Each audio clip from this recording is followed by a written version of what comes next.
Peace is one of the rights of the human beings. So it's not something that they have to take it by elections. Peace should be made either by peace talk or by force. Let's talk about what's going on in Yemen. The Arab world's poorest country. For 6 years, Yemen has been stuck in a bloody civil war between the Saudi-supported government forces and the Iran-backed Houthis. The war in Yemen has basically been a stalemate for the last 6 years. How old are you? 13 years old. You're 13 years old and you want to fight? Yemen is in the midst of the world's worst humanitarian crisis.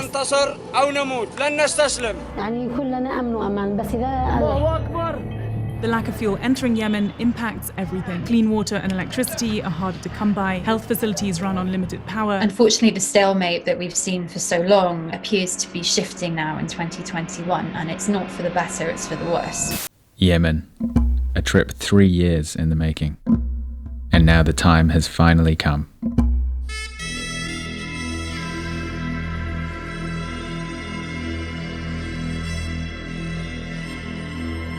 If the politicians will reach to an agreement, the war will be over.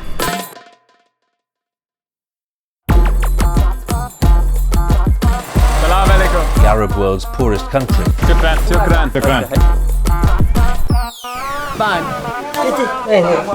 Humanitarian and economic crisis.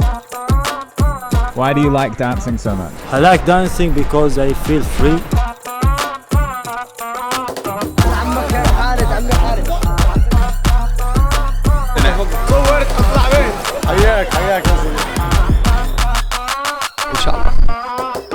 Understandable that people are scared to come here. I was. Let's hope that changes in the future. Welcome back to Yemen. So after a day of exploring the beautiful countryside, armed with a Kalashnikov in case of kidnappers, meeting many beautiful Yemeni souls, hearing about their living conditions and hardships, we drove into the beautiful city of Sayoun, and we went to this restaurant. It was a very interesting restaurant. Salam alaikum.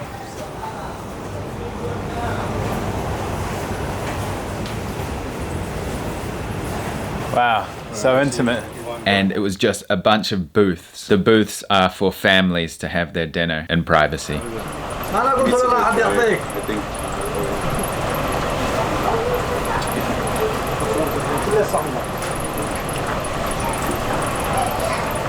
didn't know you ordered. So after a bit of hummus and salad, we went to the hotel we were staying that night. And it was another very colourful hotel.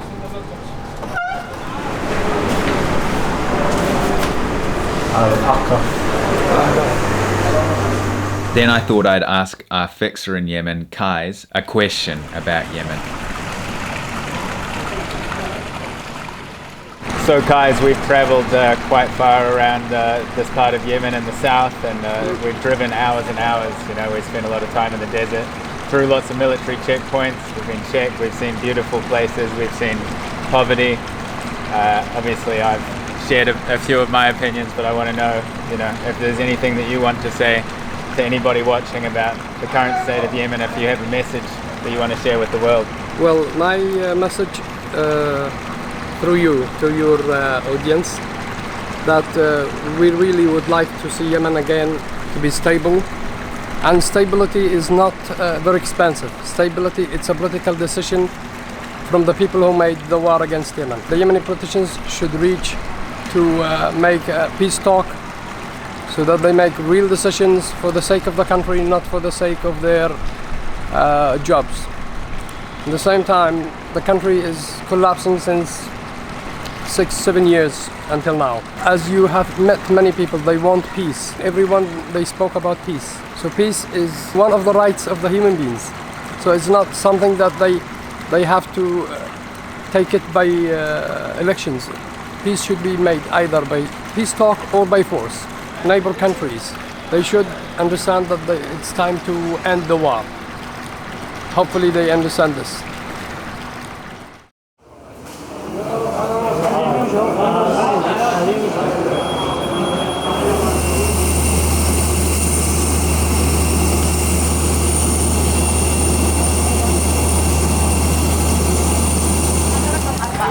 Trade for emergency. Thank you. So while we're up in the air, I want to share an interview that I did in Yemen that I didn't put in any other videos, but I think it's a very good interview and wanted to share it. So here it is. Okay, so we've come into the hotel and we've met Abdul Hamid. How is it living here? Because I know there's been some bad days in the past, and you must have seen a lot of bad things growing up in this part of Yemen. Do you feel in danger living here, or you feel safe now? No, now it's safe as from the security side. Yeah. But the economic and the electricity and the basic right for the human right. Right, so things like electricity, food, supplies. Exactly. In 2015, what was it like being here?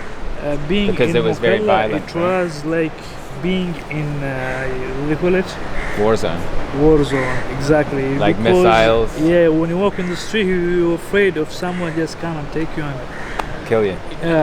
You feel it. It's when you enter the house or going outside, you're wondering sometimes if you come back at home or no. Maybe we'll see. You're positive for the future, inshallah.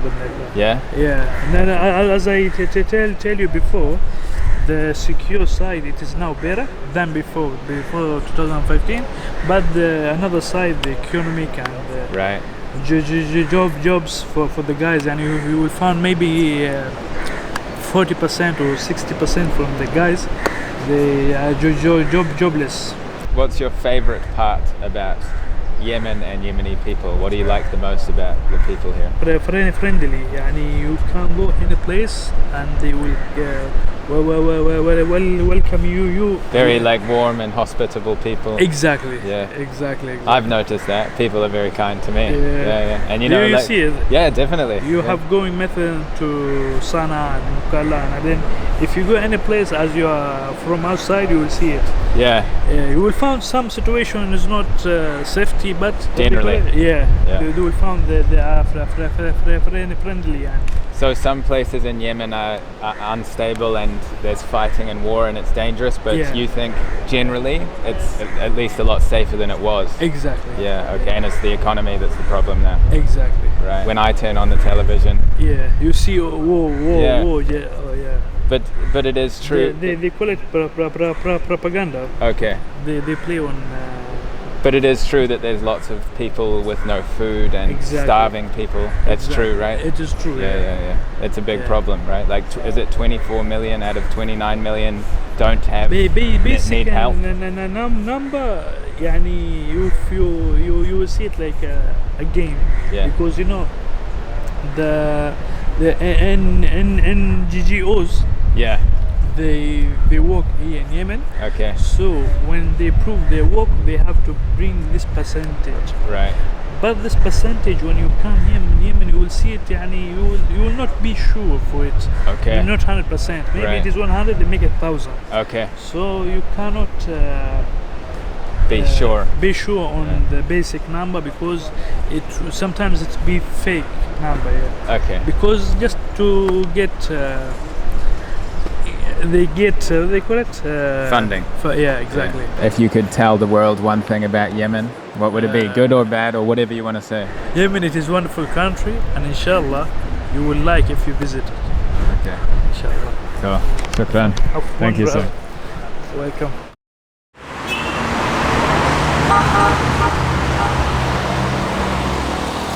So we're here in Cairo, right by the River Nile here, on a layover after a trip in Yemen. And how did you find it, Jordan? Because you've traveled to many conflict zones. You've been to Afghanistan, Syria, and what were your impressions of Yemen as a whole? We hear a lot about Yemen, especially in the news, regarding the war, the crisis that's going on. But also just geographically, at least for me, I think of Yemen as just one large desert, to be honest, before I even went. We saw lots. We saw so much diversity, and of course, we stuck to primarily the safe places in Yemen. I feel like Yemen has just surprised me a lot more than, say, Afghanistan, say, Syria. Sure, I did my homework when planning the trip, but I just didn't realize how much I just didn't know. And how did you find the people living there that we met? Right away, I'd say kind.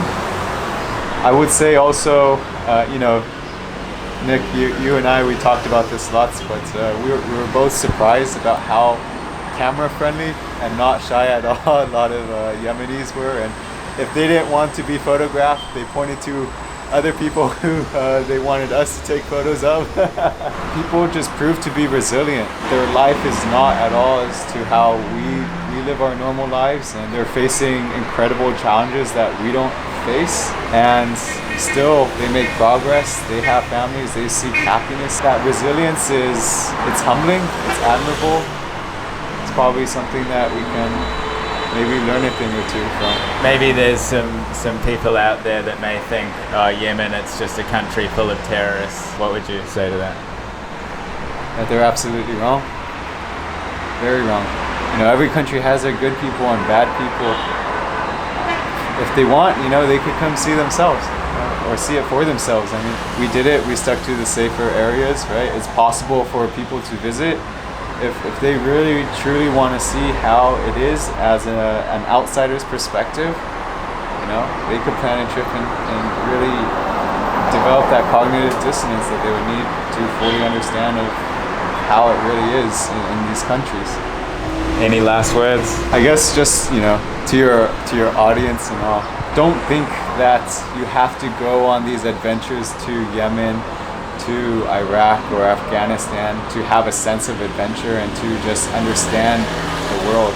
It could just be going 2 neighborhoods down or a neighborhood that you've never been to in your own city, meeting people there, trying to understand, you know, their lives, their problems, their struggles, but also how they enjoy life.